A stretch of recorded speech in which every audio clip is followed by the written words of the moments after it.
de empreendedores cristãos. E esse é uma oportunidade realmente especial de nós nos conhecermos, né? Tem pessoas aqui de diversos ramos do comércio, talvez tenha da indústria, do serviço, né? Tem profissionais liberais, de repente tem advogados, contadores, outros profissionais dentro da nossa comunidade que nós devemos conhecer e, quem sabe, nos tornar úteis a eles e eles se tornarem úteis a nós. Eu vou chamar o Rafael, ele vai fazer agora o momento de reconhecer os visitantes, mas antes de saber quem está vindo, que aí vocês vão sentar, eu quero que você saia do seu lugar e dê um abraço em quem você não conhece e diga: eu sou o seu nome, e dê um abraço nessa pessoa, porque esse é seu irmão ou sua irmã.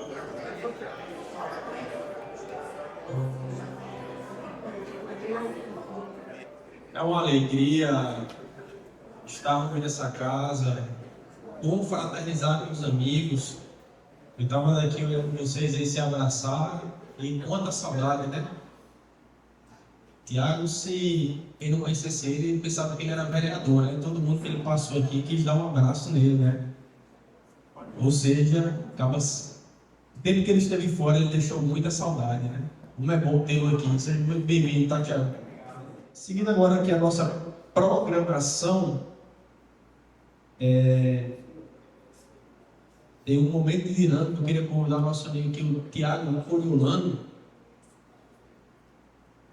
Exato. A gente queria compartilhar com vocês uma história antes da gente entrar hoje aí na nosso amigo Charles aí, com mais um louvor, tem mais um louvor aí depois dessa dinâmica, e depois a gente vai para a reflexão com o nosso amigo Charles. O Tiago, como todos vocês sabem, o Tiago, primeiramente, ele é bem alto, né? O bicho é alto. Sempre para maiores aí hoje, mas ele é um amigo querido, acima de tudo. A gente trabalha junto desde que eu vim para Manaus, já trabalhávamos na mesma empresa. E hoje a gente queria compartilhar com vocês, em poucos minutos, uma história muito interessante, que ela pode servir tanto de testemunho como de um ato de fé para vocês nas tomadas de decisões. Vezes a vida nos coloca frente a tomadas de decisões, um tanto que extremamente desafiadoras. Às vezes a gente pensa que ela é para tomar uma decisão maior do que nós mesmos, né? E aí, se você também não compartilha com ninguém, aquilo vai tomar uma proporção na sua cabeça cada vez maior e maior e maior. E como a gente está no meio de empreendedor, a gente sabe que indefinição gera sempre prejuízos, atrasos, traduz-se por perdas, né? A gente precisa tomar decisões. E nessa ocasião foi uma ruptura. Nós trabalhávamos numa empresa, todos os ativos do Amazonas foram vendidos e transferidos para o novo CNPJ, ou seja, o novo acionista estava comprando todos os ativos. Quando eu falo de ativos, eu me refiro a materiais, ferramentais, equipamentos, carros, computadores, base e a mão de obra também. E aí a gente podia tomar a decisão se a gente gostaria de seguir para outra empresa, né, cara? Ou de permanecer nessa empresa. E aí, nesse momento, pessoal, a gente foi, como é que eu posso dizer a palavra sem ser pejorativo? Nem aliciado, eu não sei muito bem qual a palavra, me perdoe por ter fugido da palavra, mas nós fomos um pouco seduzidos por propostas, tanto para ficar quanto para sair. E tudo era muito tentador. E a dúvida era: eu vou para um canto que eu não estou nem sabendo, porque a maior base é aqui, pode dar tudo errado. E se eu ficar aqui, quem está chegando pode querer só usar a gente com 3 meses, dar um pé na bunda da gente e já era. Na ocasião, éramos coordenador e gerente. Eu vou antecipar: hoje eu assumi o cargo dele, eu sou gerente e ele é meu diretor. Ele assumiu a vaga de diretor, não tinha o cargo de diretor aqui no Amazonas. E a tomar decisão foi muito difícil, até que após a oração ficou tudo muito simples e muito claro.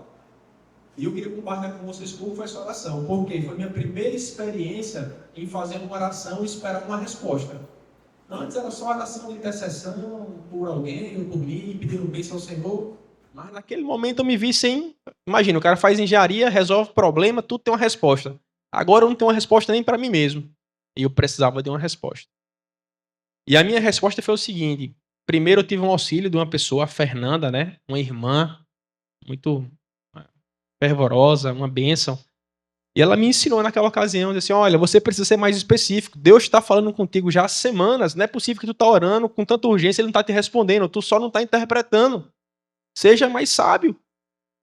Negocie os sinais aí com o pai para ficar mais fácil para você, porque ele está agindo já, é você que não está vendo.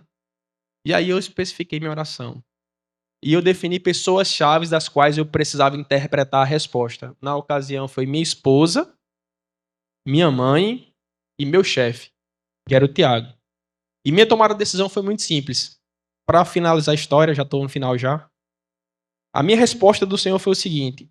Primeiro, a questão de salário aumentava pelo menos 50% meu salário para mim sair para ser gerente. Já era uma promoção, ser gerente em Goiás. Esse contrato veio a sucumbir em menos de um ano depois. Perdeu o contrato pelo pé. Era um contrato aparentemente maravilhoso por questões de segurança. Fora os benefícios, carro, casa, aquela coisa, tudo lindo, vai, vem. Acabou que não deu certo. E hora já tinha uma frustração de um canto que eu precisava ir a Lagoas e o gerente que foi para lá não me quis, né, Thiago? O gerente de lá não me quis. Ele não queria trabalhar comigo. Então, primeiro eu pensei o seguinte, olha, se ele não me quis, foi o Senhor preparando algo melhor, o gerente lá em Goiás, mas não era. E a ocasião foi o seguinte, o que eu respondi tanto para a antiga empresa foi quanto para a empresa nova. Não negocie mais comigo, negocie com o Tiago. Se ele for, eu vou. Se ele ficar, eu fico. Foi minha resposta. Em lealdade a ele, em confiança a ele, e eu vinha comentando isso com o pastor hoje vindo para o carro. Essa lealdade, essa confiança, esse voto feito, ele ainda não foi quebrado. E eu tenho plena convicção que ele não será quebrado, porque foi estabelecido em aliança, em confiança verdadeira. E eu sei que ele tem um coração temente ao Senhor, um homem devoto ao Senhor. Então, assim, não é que eu estou depositando a minha fé e a minha esperança em um homem, não. Eu deposito no Senhor, assim como é a aliança do meu casamento. E eu sei que ele nunca me decepcionará. E depois de passado isso, pessoal, o que eu queria dizer para vocês é que tudo que aconteceu, tanto para mim quanto para Tiago, em desdobramento financeiro e prosperidade, foi muito melhor do que o hora foi oferecido para a gente. E espiritualmente nem se fala, né? Aqui eu tive encontros com o Senhor que eu não imaginava ter. Aqui eu resolvi a minha vida, né, pastor? Eu me batizei nessa igreja, eu me casei, eu reconheci coisas que ora eu ficava procurando desculpas, fornicar, servir ao Pai de acordo com minhas vontades, não me submeter à vontade dele, pois a verdadeira adoração é a obediência, eu aprendi isso aqui. E eu não me arrependo nem por um segundo de ter dado esse voto de confiança, tomado essa decisão. E eu creio que, independente do que vier a acontecer, esse ano que vem, especula-se muitas coisas.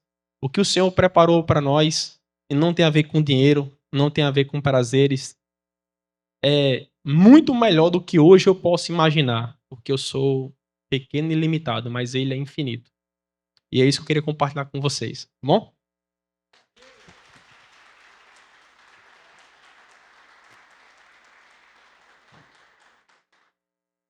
Bem, não esperava por isso, né? Boa noite a todos. Ali na porta ele me disse que ia falar sobre uma experiência nossa aqui, e eu não esperava para tanto, né? Eu não sabia que ele tinha tanta essa consideração.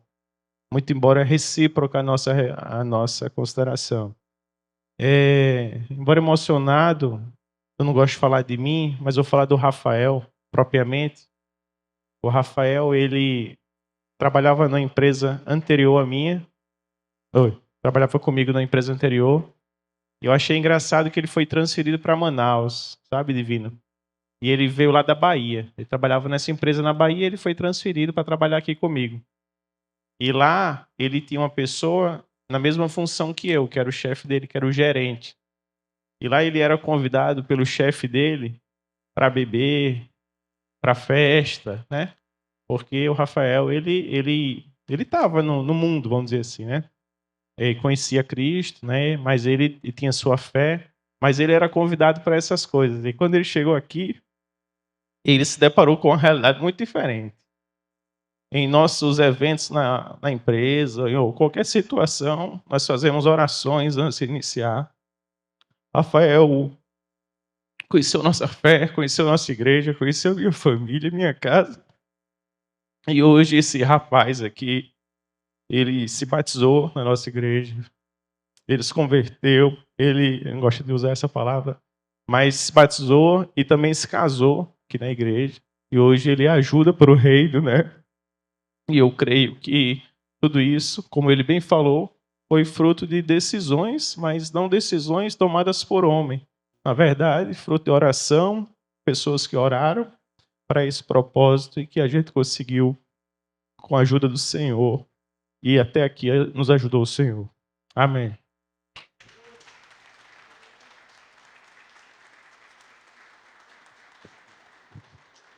Queria convidar aqui agora o nosso pastor, o pastor Rubem. Muito bom, muito bom. Eu me sinto muito feliz e muito tempo nessa minha juventude, né? Eu ficava pensando se realmente eu estava cumprindo meu propósito, eu estava sendo útil a Deus. Quando eu ouço certos testemunhos, realmente muitos dos que passam por aqui pelos amigos de fé experimentam, não por causa de mim, eu não sou nada, vocês sabem, mas experimentam mudanças profundas no seu caráter. Porque a gente é muito austero com a palavra de Deus. É a palavra que tem poder. E ela tem poder quando ela é praticada, quando ela é obedecida. Eu queria fazer aqui uma dinâmica com vocês, fazendo a seguinte pergunta: quais seriam as áreas da vida que seria mais fácil ou que nós poderíamos servir ao Senhor no nosso cotidiano? Será que, por exemplo, um missionário, poxa, eu sou um missionário, então eu posso servir mais facilmente ao Senhor? Faz sentido? Ou então, um pastor, né? Um pastor, ele serve mais facilmente ao Senhor? Ou, quem sabe, um conselheiro, alguém que ajuda pessoas com problemas, um conselheiro bíblico, que é uma linha que nós estamos trabalhando hoje. Mas eu fico pensando, e as outras coisas? Não tem aí uma flexibilidade? Também não são para servir o Senhor? Gênesis 1, 27 diz que Deus criou o homem à sua imagem e à sua semelhança. Deus nos criou para sermos como quem? Como o Pai, como o Criador. E aí eu pergunto, e nos negócios, como é que nós expressamos o Senhor? E se você fosse um político? Ou simplesmente, tem alguns aqui, não, eu sou só um estudante. Como é que você pode glorificar o Senhor na sua atividade cotidiana? Por que o empresário, para ter sucesso, tem que ser desonesto? Quem falou isso? Que base é essa? Que cosmovisão é essa? Que base epistemológica você teria para dizer todo o político tem que ser corrupto? Porque se for assim, o cristão não poderia ser. Porque o cristão é diferente. Todo empresário brasileiro é, entre aspas, esperto. Então o cristão não poderia ser um empresário. Porque ele tem um outro comportamento, ele tem uma mente diferente. Ele sabe a diferença de quando ele tem que faturar um certo valor e aquilo acontece como um milagre, e ele sabe quando ele tem que faturar o valor, não fatura aquele valor e de alguma outra forma acontece um milagre. Deus faz o milagre tanto na abundância quanto na escassez. Tudo é milagre. Tudo é milagre. Então, eu queria que você pensasse nisso, no seu negócio, no seu trabalho, na sua repartição.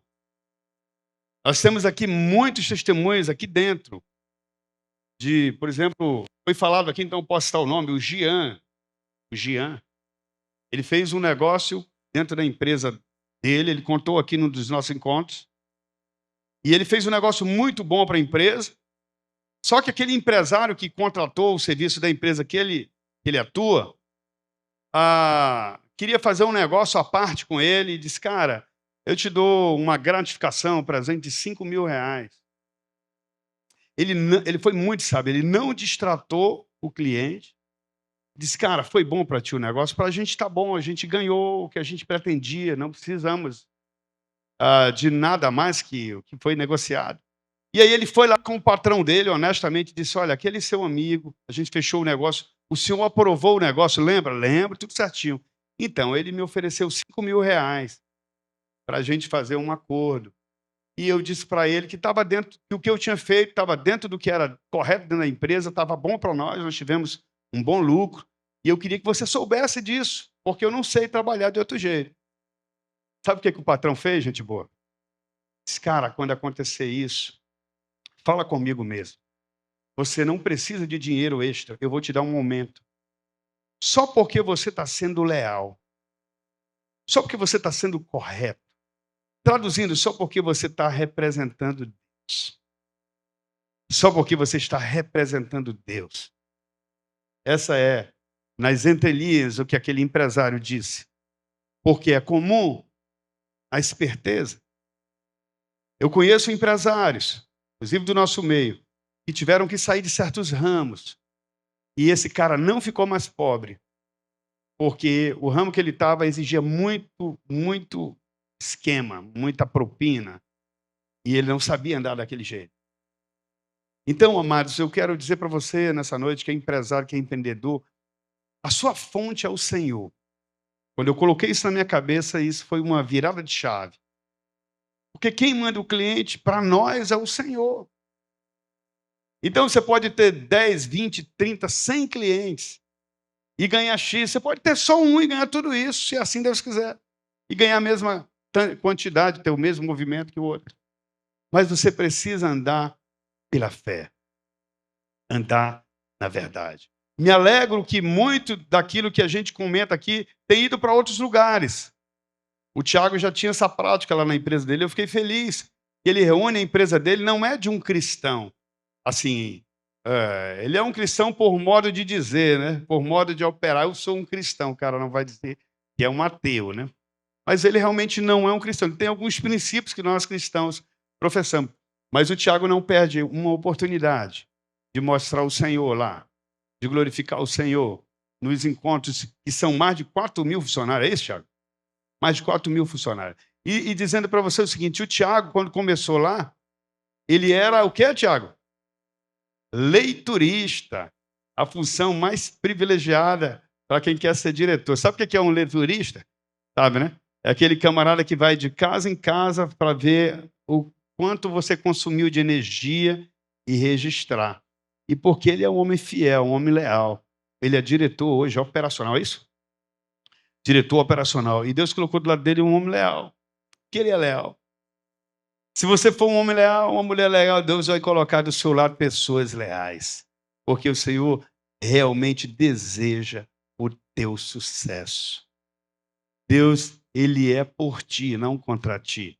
Ele é a teu favor. Mas só que não é do teu jeito, nem do meu jeito. É do jeito dele. Amém? Então guarda isso aí no teu coração. Eu tive que falar isso para vocês. A gente deseja muito que os empresários se encontrem mais vezes e que a gente ore um pelo outro, compartilhe um com o outro. Você sabia que 1/3 da população brasileira empreende? Nós vimos uma estatística hoje junto com o Rafael. 1/3 é 31 aproximadamente por cento da população brasileira empreende. Imagina se todo mundo, todo esse povo empreendesse para glorificar o Senhor, o nosso país se tornaria realmente uma potência econômica mundial incomparável. Amém? Nós vamos agora ficar de pé mais uma vez. Eu vou precisar, eu quero te chamar aqui, fique de pé, dê uma esticadinha. Vamos dar uma segurada. Estou olhando ali. Não, fique de pé, dê uma esticadinha. E nós vamos agora entrar numa maratona de conhecimento maravilhosa. E eu quero chamar aqui o Charles Castro. Nós vamos cantar daqui a pouco, eu quero abrir logo. Fique aí, fique de pé. Charles Castro se converteu num culto nosso, não foi, Charles? 2014, né? 2014. E toda a família dele é do Senhor hoje. Eu lembro que a esposa dele não gostava muito de vir para a igreja no começo. Ela era uma mulher de fé, mas frequentava a igreja católica e a gente não tem problema nenhum com isso. Eu lembro que numa das terças-feiras era o aniversário do Charlie. Ela disse: pastor, o senhor deixa a gente levar um bolo para a gente comer lá no... Foi uma festa, né? E hoje a Kelly, esposa do Charlie, é uma mulher de Deus, né? Com toda a família dele. E hoje ele vai ser instrumento de Deus para nós. Nós vamos então estender as mãos aqui e orar pelo Charles, abençoando ele. Senhor, usa o teu servo nessa noite. Com tudo aquilo que o Senhor deu a ele de experiência, de conhecimento, aquilo que ele viu, ouviu.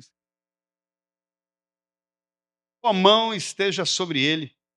E que nós, Senhor Deus, recebamos hoje uma instrução da tua parte. Se há pessoas aqui, Senhor, confusas, sem conhecimento, sem se mover, que não se movem da maneira correta na questão tributária, Senhor, dá a direção hoje. Usa o Charles com sabedoria, com graciosidade e dá a ele toda a autoridade que ele precisa. Abre o entendimento do auditório, Senhor, o meu entendimento de todos nós, para recebermos o que o Senhor tem para nós nessa noite. Em nome de Jesus. Amém. Deus te abençoe. Boa noite a todos, paz e bênção. Podem se sentar.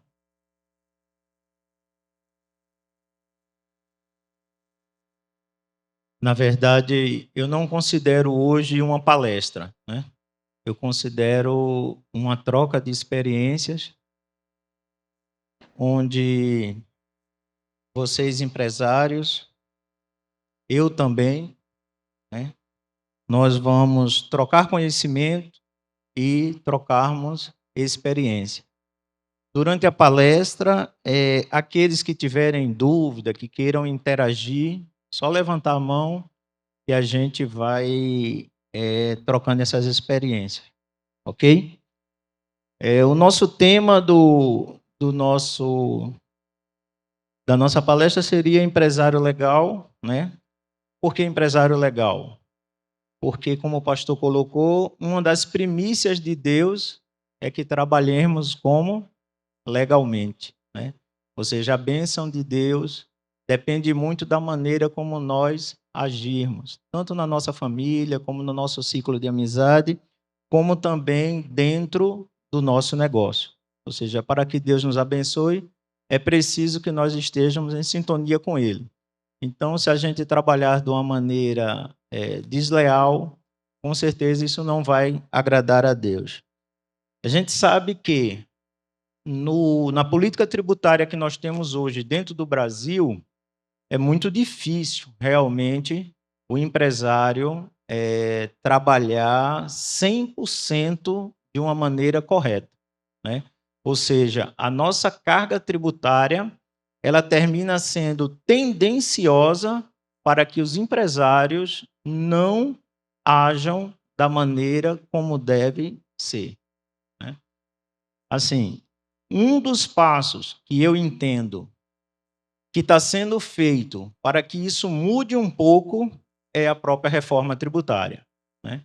A reforma tributária realmente ela está vindo para tentar mudar um pouco esse conceito. Nós vamos falar lá nos últimos slides um pouco assim da reforma tributária, até porque hoje ainda não temos nada definido com relação à reforma tributária, né? Nós temos o direcionamento de como será a reforma, mas em matéria de alíquotas, de percentuais, a gente não tem essa definição ainda. Mas, assim, posso dizer a vocês antecipadamente que a reforma tributária ela não veio para diminuir a carga tributária. Esqueçam quem está esperando isso. Ela não veio para diminuir em hipótese alguma, até porque os estados e os municípios não iriam abrir mão, né, da fatia deles, então, e o governo também não, porque temos os gastos públicos, não poderia haver essa redução da carga tributária. Mas, assim, de uma forma geral, ela veio como se fosse para reorganizar o que hoje é essa sopa de letrinhas, vamos dizer assim, que a gente tem hoje na parte tributária. Então, aqui eu estou me apresentando, Charles Castro, técnico em contabilidade, contador, MBA em contabilidade e direito tributário, empresário contábil, sócio da Conte Soluções Contábeis e sócio da CCS Conte, que é uma empresa lá de Pernambuco.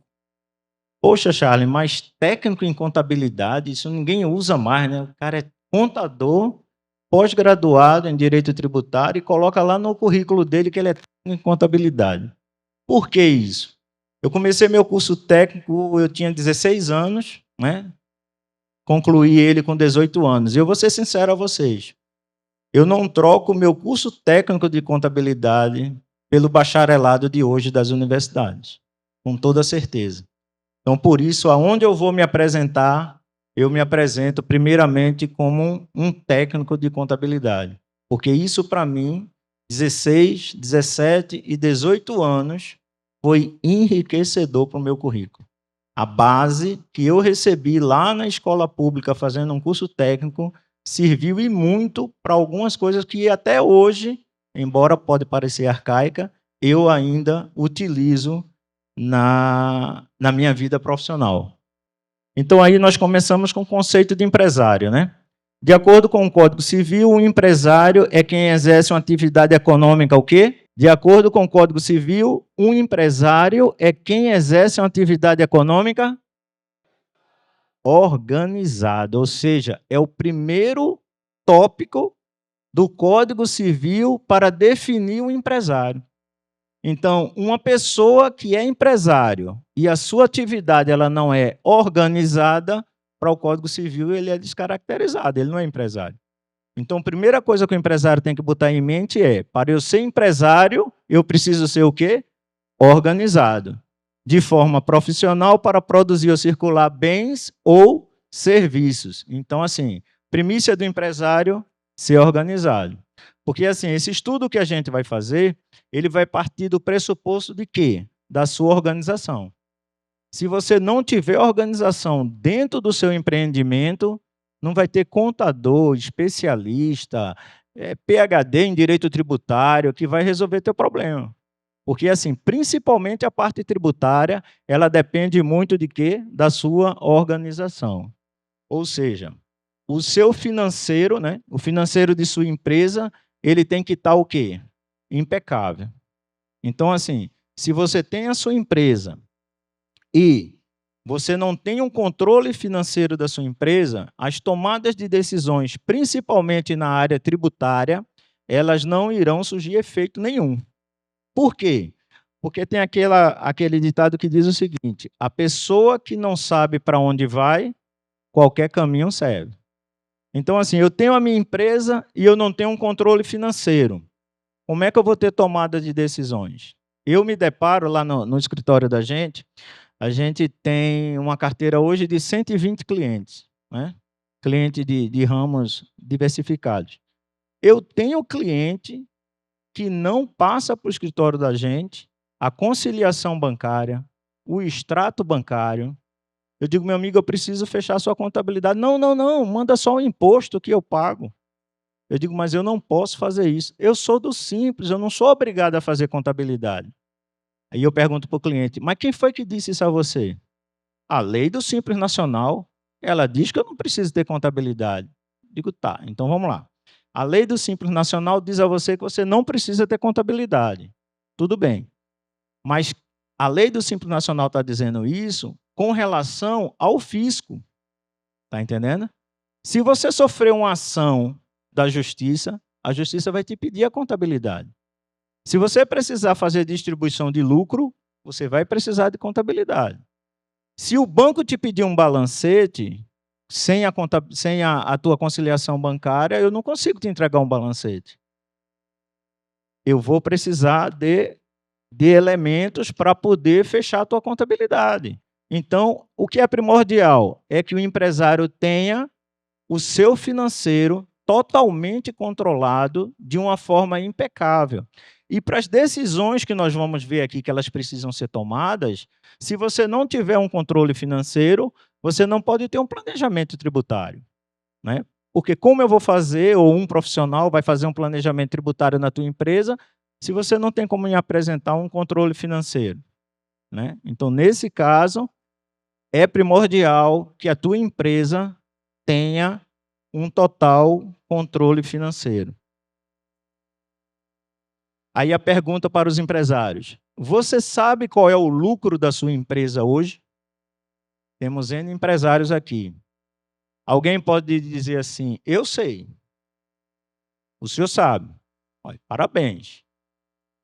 Ele tem um controle financeiro. A gente sabe que existe o lucro gerencial, existe o lucro contábil, né? Eles não se confundem. Mas, primeiramente, você tem que saber o seu lucro gerencial. E depois, claro, ter o lucro contábil. A gente vai ver lá, quando a gente for tratar de lucro real, que existem exclusões, adições, né, e compensações. E aí vocês vão ver que realmente o governo termina confundindo muito a cabeça do empresário, porque ele não consegue entender como é que tem coisa que ele tem que adicionar, que já foi paga, tem coisa que ele tem que excluir, que ainda vai pagar, e aí começa a complicar um pouco. Então, assim, é primordial que o empresário saiba o quê? O lucro da sua empresa. Por quê? Porque se você sabe o lucro da sua empresa, né, o lucro real, o lucro realmente que a tua empresa está dando, você vai poder optar pelo regime tributário correto. Porque a gente geralmente bota em mente o quê? Quando você vai constituir uma empresa, procura o contador. Aí o contador faz lá todo o processo, a primeira coisa que o contador vai te dizer é Simples Nacional. Por quê? Aí você tem que perguntar para ele. Mas por que Simples Nacional? Aí ele vai dizer, não, no seu caso aqui não tem nem o que discutir. É Simples Nacional. Tá, mas por que eu tenho que ser Simples Nacional? Porque não necessariamente a micro ou a pequena empresa, ela tem que ser do Simples Nacional. Eu posso ter uma microempresa e não ser do Simples Nacional, ok? E como é que a gente organiza uma empresa? Esse aí seria o primeiro passo. O primeiro passo é fazer a constituição, né, da sua empresa nos órgãos competentes, entre eles, junta comercial ou cartório, vai depender muito do tipo da sua empresa, Receita Federal, secretarias de fazendas estadual e municipal, entre outros órgãos. Quais seriam esses outros órgãos? Dependendo da sua empresa, ela pode precisar de uma regulamentação de um órgão. Exemplo, posto de gasolina, vai ter que fazer um registro. Uma farmácia, vai ter que fazer um registro. Então, após o registro nas secretarias, você pode precisar de outros órgãos, né? Aqui a gente vai tratar de alguns tipos de empresa, né? Nós temos os MEIs, né, que é o microempreendedor individual, aquele que pode faturar durante o ano até 81 mil. Nós temos o EI, que é o empresário individual. Nós temos hoje o SLU, que é a Sociedade Limitada Unipessoal, né? O SLU ele veio substituir justamente as EIRELIs, né? Porque o que é que aconteceu? Existiam sociedades de profissão regulamentada onde um único sócio não podia ter uma empresa limitada. Então, geralmente, o médico, ele pegava a mãe dele, ele ficava com 99%, dava 1% para a mãe dele para poder constituir uma empresa limitada. E aí o que é que acontece? O governo federal criou justamente a EIRELI. Você poderia constituir uma EIRELI, mas qual era a penalidade da EIRELI? Você era obrigado a ter um capital social de 100 salários mínimos. Então, eu como médico, para eu abrir uma clínica que fosse somente eu o proprietário, eu tinha que declarar para a Receita Federal que o meu capital social era de 100 salários mínimos. Então, aí o governo viu o seguinte, que o pessoal estava abrindo uma EIRELI, colocando esse capital social, e esse capital social, na verdade, ele era o quê? Fictício. Ele não existia. Então, o governo criou a SLU, Sociedade Limitada Unipessoal, onde aqui você pode ser sócio sozinho e você pode ter um capital mensurado de R$10, R$100, 1 milhão, a critério daquilo que você possa realmente confirmar na sua declaração de imposto de renda. Porque quando você faz uma constituição de uma empresa, lá na sua declaração de imposto de renda, você informa na declaração de bens e direitos de quanto foi esse capital social. Então, a SLU foi criada justamente para aquelas empresas unipessoais, você sozinho está fazendo essa constituição. A limitada, a partir de 2 sócios, número infinito, né? Essa questão de limitada, ela quer se referir à sua responsabilidade do capital social. O seu capital social é a sua responsabilidade civil até você responder. Exemplo, você abre uma empresa com capital social de 100 mil reais, 2 sócios, cada um tem 50 mil. Então, a responsabilidade do sócio é até o valor que você tem no capital social. Alguns juristas, né, extrapolam essa primícia e entra com a execução mesmo e você que se defenda. Mas a sua responsabilidade está limitada ao seu capital social. É por isso que quando você vai num banco com a empresa e você vai tirar um empréstimo, o gerente ele tem que estar muito atento. Porque se ele te dá uma linha de crédito de 100 mil reais e o capital social da empresa é de 10 mil, a empresa vai responder, não tem para onde correr. Mas se ele futuramente quiser executar você como sócio, você pode ter uma defesa. Você vai dizer, não, a minha responsabilidade é até o meu capital social. Eu não posso ser executado com valores acima da minha participação naquela empresa. Ou seja, a minha responsabilidade está limitada. Temos as SAs, que são as sociedades anônimas, capital aberto ou capital fechado, número ilimitado de sócios. E temos hoje, que se usa muito pouco, as sociedades simples, que são o quê? São profissionais liberais em comum que querem formar uma sociedade. Lembra que naquele primeiro slide lá que a gente tratou de como registrar a empresa, eu disse que ela poderia ser na junta comercial ou no cartório. Essas sociedades simples, elas são registradas no cartório. Então, 2 médicos que querem abrir uma empresa, o correto mesmo é que eles não abram na junta comercial. A junta comercial aceita, mas o correto seria eles abrirem uma sociedade simples, porque são sociedades de profissões regulamentadas. Enquadramentos de empresas, né? E aqui tem um ponto-chave para a gente ter uma compreensão. O enquadramento de empresas hoje são a MEI, ela tem um enquadramento até 81 mil, né? O faturamento dela pode ser até 81 mil reais. As microempresas são aquelas que faturam dentro do exercício até 360 mil reais. As empresas de pequeno porte são as que faturam até 4 milhões e 800 e as demais são aquelas que têm faturamento superior a 4 milhões e 800. Pois não? A sua, né? É a do Alex. A do Alex fatura acima de 4 milhões e 800. E isso aqui acaba trazendo uma confusão na mente do empresário. E aí a gente tem que deixar claro o seguinte: o faturamento da tua empresa não determina o regime tributário que a sua empresa irá seguir. O faturamento da sua empresa, ele determina o porte da sua empresa. Exemplo, eu tenho uma microempresa que ela pode faturar até quanto? 360 mil. Essa microempresa que pode faturar até 360 mil, ela pode ser do lucro presumido? Ela pode ser do lucro real? Pode.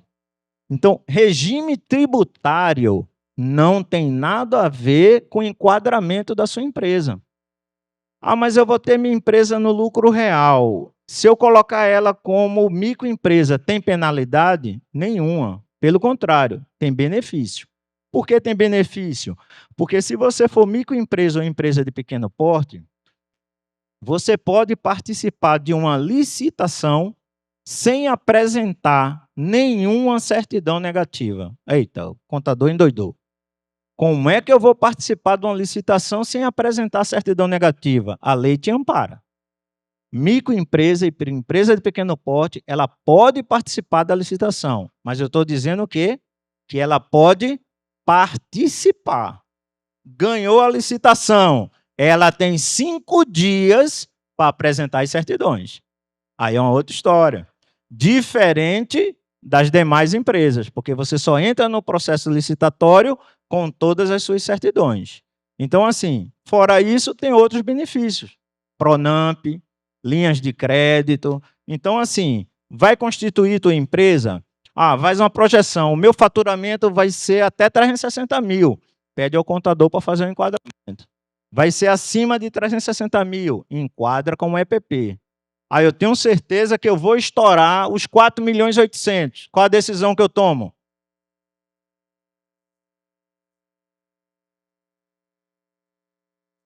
eu enquadro como EPP. Quando ela estourar, eu desenquadro. Não tem penalidade nenhuma, porque eu estou iniciando, eu sei que eu vou estourar o limite, mas por que eu não posso gozar do benefício? Não, eu vou e me enquadro como EPP. Quando ela estourar o limite, o contador vai para a junta comercial, não paga R$1 de taxa, ele vai lá na junta comercial e diz, olha, estou me desenquadrando porque eu ultrapassei o limite de microempresa. Vai lá e faz o desenquadramento. Então, assim, uma segurança jurídica que eu passo para os meus clientes é que ele faça o enquadramento. Agora, tem cliente que diz o seguinte, não, eu não posso porque tem um grupo investidor que, se ele for olhar o meu cadastro e ver que eu sou uma empresa de pequeno porte, ele vai entender que eu já estou me limitando. Tudo bem, aí é uma outra história. Mas, a princípio, você pode fazer o seu enquadramento como microempresa ou empresa de pequeno porte. Regimes tributários. Nós temos hoje no Brasil 4 regimes tributários. Quais são esses regimes tributários? Simples Nacional, a maioria das micro e pequenas empresas terminam optando por ele. O lucro presumido, o lucro real e o lucro arbitrado. Alguém aqui já ouviu falar no lucro arbitrado? Não. O que é o lucro arbitrado? Fiscal da Receita Federal, ele chega na sua empresa e ele nota que você está embaraçando a fiscalização, né? Ele pediu os extratos bancários, você disse que o gerente estava de férias, não entregou, ele faz tudo bem, me dá o teu diário. Aí você diz, olha, eu não tenho, não sei nem o que é isso. Me dá tua ECD, nunca ouvi falar. Aí o fiscal, peraí, essa fiscalização aqui está embaraçada. Eu não quero mais saber qual é o seu regime tributário. A partir de agora, ele é arbitrado. Então, o fiscal, ele vai arbitrar qual é os seus impostos. Ele vai dizer que o teu PIS é X, o teu COFINS é Y, o teu imposto de renda e a tua contribuição social é W. Então, ele arbitra o teu tributo de acordo com o elemento que ele encontrar. Quando ele fizer todo esse apanhado dos teus impostos, ele vai te aplicar uma multa sobre o valor dos impostos de 75% a 200%. Vai depender dele. Ah, Charles, mas qual é o critério? Não tem. O critério é dele. Geralmente, os fiscais da Receita aplicam a multa mínima de 75%. Só que se ele encontrar algum indício criminal, além dele fazer todo esse apanhado no lucro tributário, ele oferece denúncia ao Ministério Público. E aí o Ministério Público pega a tua empresa e manda para onde? Polícia Federal. Porque aí já é crime, não é? Então, assim, o lucro arbitrado é um regime tributário que só é usado pelos fiscais. Então, nós temos, na verdade, hoje dentro das nossas empresas, o Simples Nacional, o lucro presumido e o lucro real. O planejamento tributário, ele se dá justamente nisso. É a decisão que o empresário vai tomar de qual regime tributário é o ideal para o meu negócio. Muitas vezes pode parecer que o Simples Nacional seria o meu melhor regime, mas às vezes não é, e eu vou mostrar para vocês em alguns exemplos por que às vezes não é. Prazos de adesão. Os nossos prazos de adesão para os regimes tributários são esses. Simples Nacional. No ato em que você está constituindo a tua empresa, o contador ele tem 30 dias até tua última inscrição, seja ela estadual ou municipal, porque o CNPJ e o contrato já é automático. Então, até sair tua última inscrição, ele tem 30 dias para fazer a opção pelo Simples Nacional. Caso ele não o faça, você só vai poder optar por esse regime até o dia 31 de janeiro do ano subsequente. Então, assim, o contador fez a abertura da empresa, durante 30 dias da última inscrição, ele tem que fazer a sua opção. Se a sua empresa já estiver em andamento e for de outro regime, até o dia 31 de janeiro do ano subsequente, você pode também fazer a opção pelo Simples Nacional. O lucro presumido. A sua opção se dá pelo lucro presumido quando você faz efetivamente o pagamento do imposto de renda no código do lucro presumido, né, 2089, até o primeiro trimestre. Então, a minha empresa começou a funcionar, vamos dizer que ela começou a funcionar em janeiro. Aí, janeiro, fevereiro e março, quando eu pago esse DARF no dia 30 de abril, com o código 2089, eu estou fazendo a opção pelo lucro presumido. Lucro real, o mesmo sistema. Quando eu pago o DARF em 30 de abril, que é o primeiro trimestre do ano, eu estou fazendo a minha opção. Nesses 3 regimes, você fez a opção, você não pode mais retroagir. Ok? O que é que geralmente os contadores usam como artifício?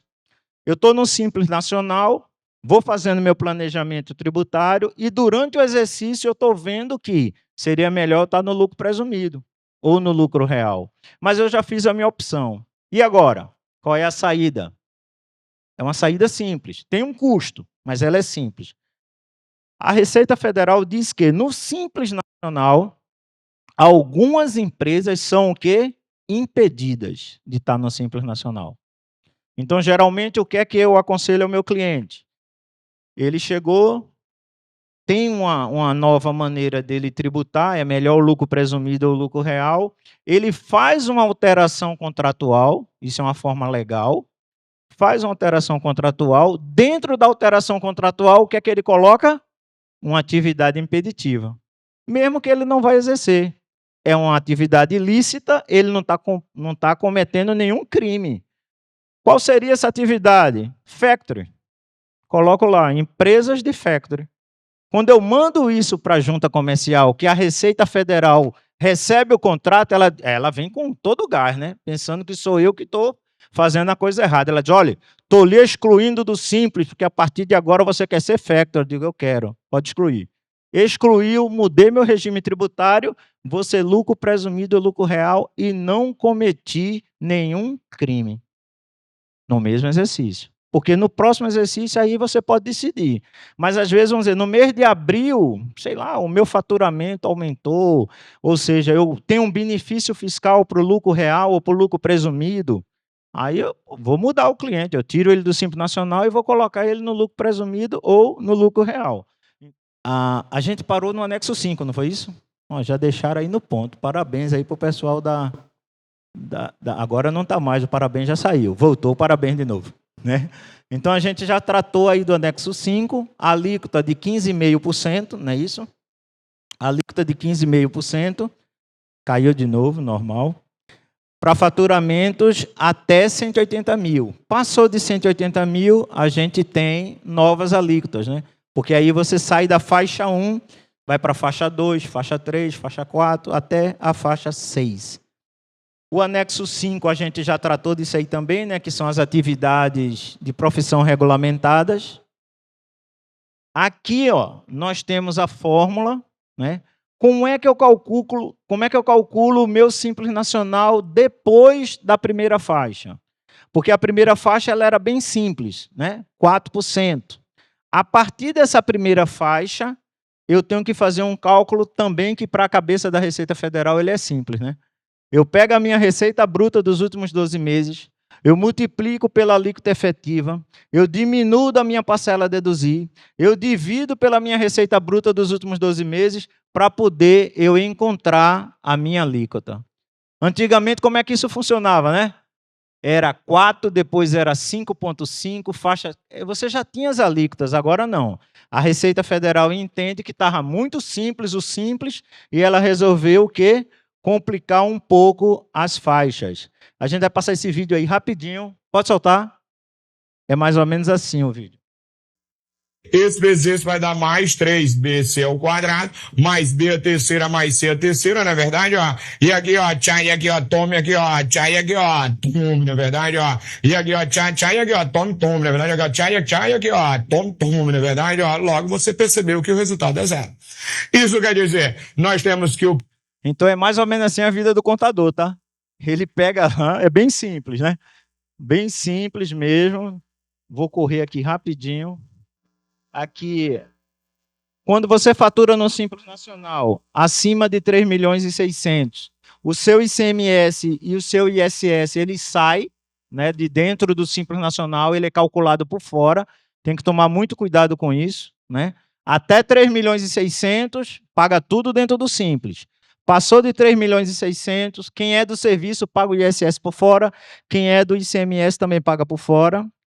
Aqui, o lucro presumido, né? A gente iria tratar aí das alíquotas, 4%, 8%, 16% ou 32%. O lucro presumido até 78 milhões.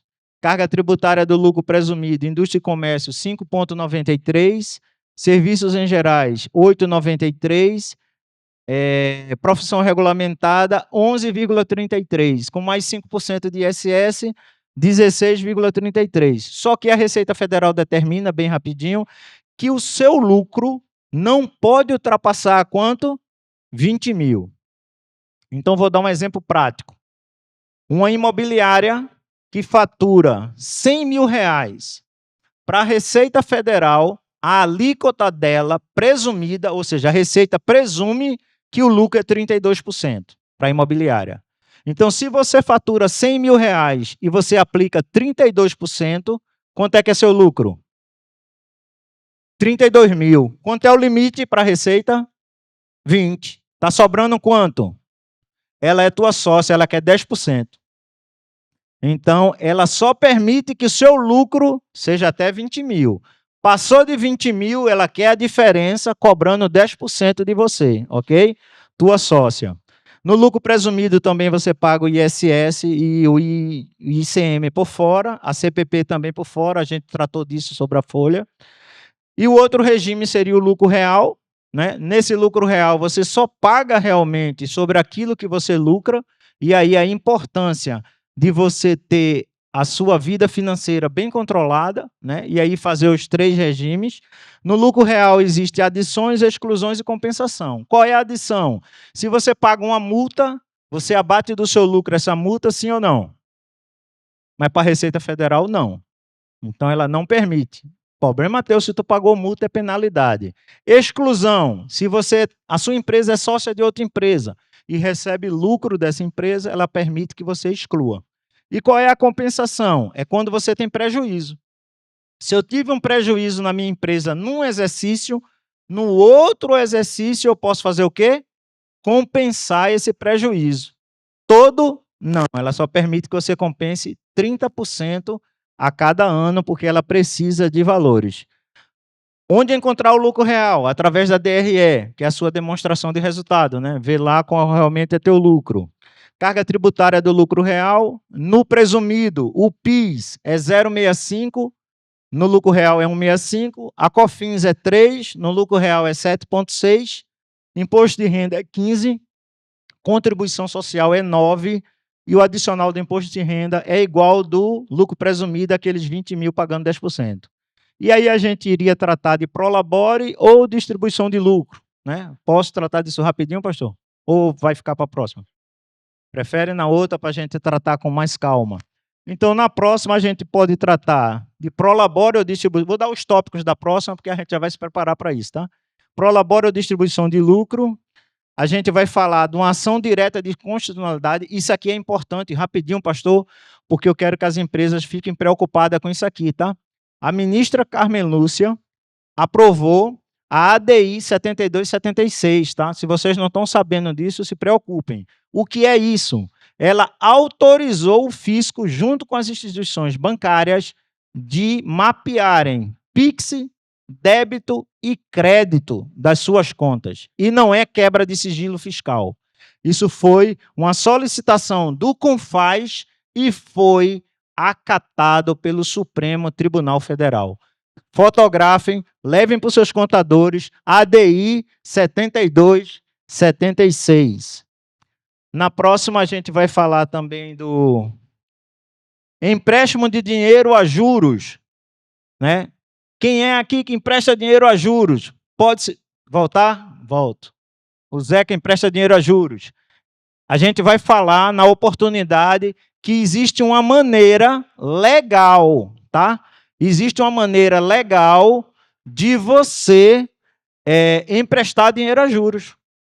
Desde que o seu dinheiro também seja legal, tá? Você tem um dinheiro legal e empresta juros, a Receita Federal permite que você faça isso. A gente vai falar das ESCs, que são as empresas que são próprias para isso. A gente vai tratar na próxima oportunidade de reforma tributária, vamos falar um pouco de reforma tributária. E aqui, rapidamente, a nossa empresa, a Conte Soluções Contábeis, a nossa razão de existência, né? Essa empresa tem a digital de Deus, sendo seu mordomo, a preservo para que seja um lugar bem cuidado, protegido e de qualquer dano. Não posso ousar impedir a ele a chave da porta principal e agir do meu jeito, sem ética. Deus abriu a porta desta empresa em outubro de 2006 e só ele pode fechar a porta da minha empresa. Os nossos contatos, aqueles que queiram copiar, aqui estão os sócios minoritários, né? A Kelly e o Charlie. Muitos não conhecem, né? Mas eu tenho um outro sócio e ele acabou de passar a mensagem para a Kelly, ele está chegando. Eu gostaria até que o amigo abrisse ali a porta, por favor. Eu queria que todos vocês conhecessem o meu sócio majoritário, ele está entrando ali. Pode passar. Sócio majoritário de Charles, pode abrir. É a ele toda honra e toda glória, é o nosso Senhor Jesus. O Charlie é perigoso, gente boa. O homem é perigoso, vamos ter que fazer a parte 2 desse negócio. Glória a Deus. Gente, esse assunto, realmente, se você quer ser um empresário legal, como eu acho que o tema desse encontro foi perfeito, né? E você quer aproveitar as oportunidades que o fisco dá legalmente, é possível. E nós precisamos nos mover corretamente. Esse é um dos segredos da prosperidade dos nossos negócios. Legal? Dá para soltar aí o nosso planejamento, queridão? Nós temos já... Eu quero aproveitar esse público aqui para falar sobre o que vai acontecer nos próximos encontros até o final do ano, porque assim você já se planeja e não perde. Vai dar certo aí? Ok, só que fica piscando, Então, aqui nós estamos bem aqui, 17 de setembro, empresário legal. Aí depois nós vamos ter, dia 15/10, como pegar um negócio do zero e ir ao topo. Nós temos uma oportunidade muito boa sobre isso. E depois, a noite do empreendedor, pequenos negócios, grandes lucros. Mas eu acho que nós vamos ter que dar uma ajustada nesse nosso calendário para a gente fazer a parte tributária 2. Fiquem de pé, vamos orar então, para encerrarmos o encontro de hoje. Agradeço mais uma vez ao Charles. Charles faz parte do núcleo de empreendedores do Ministério. Charles, Rafael, Tiago, Jefferson, Sandro, tem outros aí também, que ajudam a pensar esse núcleo, né, dos empreendedores da nossa igreja. Levante sua mão. Senhor, eu quero agradecer ao Senhor pela vida de cada um desses homens e mulheres que são valiosos, valorosos, importantes aos teus olhos. Eu quero abençoar a vida de cada um, Senhor, para que, diante de tudo aquilo que o Senhor conferiu, concedeu a cada um de nós de dons, de habilidades, de capacidade, que o Senhor possa nos abençoar para que nós possamos prosperar no Senhor. Abençoa o trabalho das nossas mãos, Senhor. Abençoa os negócios que o Senhor confiou a nós. Abençoa o lugar que o Senhor nos deu para trabalhar, Senhor. Seja uma empresa, uma repartição, um pequeno comércio, um lugar de serviço, uma indústria de alimentos. Não importa, Senhor. Pedimos a Tua bênção. Nós precisamos da Tua bênção, Senhor. Também pedimos que o Senhor nos dê um coração generoso, para que nós possamos sempre lembrar que primeiro recebemos de Ti. E que assim como Tu nos dás, nós também devemos ser generosos e abençoar os que têm menos. Eu abençoo a família do Charles, sua esposa, seus filhos, seu negócio, seus funcionários. Prospera o Teu servo. Obrigado pelo conhecimento que o Senhor deu a ele e por tudo aquilo que ele entregou. Foi muito bom para mim, foi útil para mim em muita coisa. Eu sei que foi também para os meus irmãos. Por isso pedimos a Tua bênção sobre ele e que nós possamos, Senhor, seguir unidos no Senhor, como uma só igreja, um só corpo, um só Senhor, uma só fé, um só Salvador que é Jesus. E como irmãos, que possamos seguir servindo e ajudando uns aos outros por louvor da Tua glória. Obrigado pelo lanche, nós abençoamos e recebemos com ações de graças em nome de Jesus. Amém, amém, amém. Aplauda o Senhor, toda honra e glória são dadas a Ele.